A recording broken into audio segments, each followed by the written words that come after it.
Li New-Yorkê ev çend salên karkerên şandiniyên siparîşan ji bo mafên xwe tê dikoşin û niha jî bi serkeftî mafên xwe bi yasayî bi dest xistin. Ji aliyê desthilatdariya New Yorkê ve jî yasaya nû ya li ser vê mijarê wê vê hefteyê bikeve meriyetê. Di vê çarçoveyê de jî karkeran bi beşterbûna rêberê Piraniya Senatoya Amerîkayê Chuck Schumer û nûnera Kongresê Alexandria Ocasio-Cortez ra li meydana Timesê civîna çapemeniyê li dar xist. من ایرو 65,000 مروفین وی کاری هری دجوار دکن ناز کرن. پتر یوان کوچبرن و جارا یکینه هاتینه وی ولاتی. پریوان زیده تنایا. آرمان جوان اوه کو آلیکاری مالباتن خوب بکن و جیانه کا باشتر بخو آوا بکن. Cortez jî da xaftina xwe de got ku divê karker ji bo mafên xwe tê bikoşin û desthilatdar jî divê mafên wan biparêzin û bidin wan.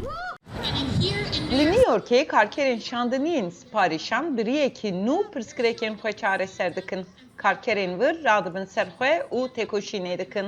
Karanîna tuwaletan mafekê serekê ye. Lê wê mecbûr dihêlin ku hûn bo vê têkoşînê bikin û restorantên ku hûn xwarinên wan dikirin vê yekê dikin.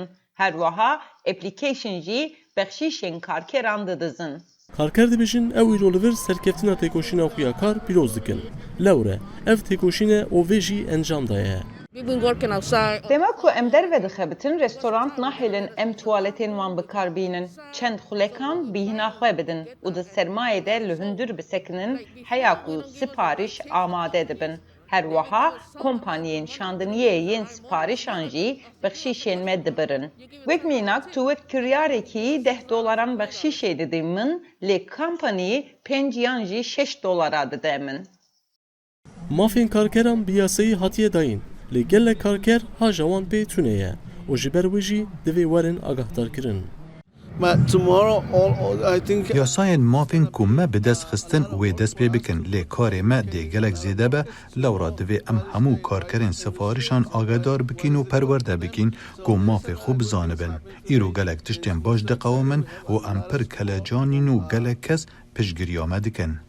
Cas jî balê dikişîne li ser pirsgirêkên bexşîşan, dijwariya kar û mişteriyan.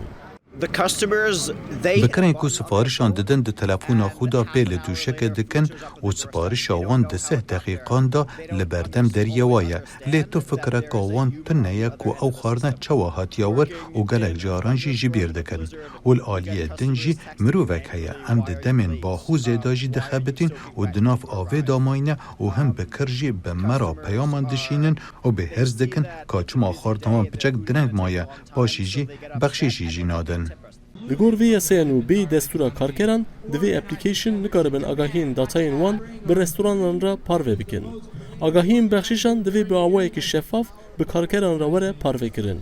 Karker dikarin tuwaletên restorantan bikarbînin û heta ku siparîş amade bibin li hundir bisekinin. Sinan Tunçdemir, Dengê Amerîka, New York.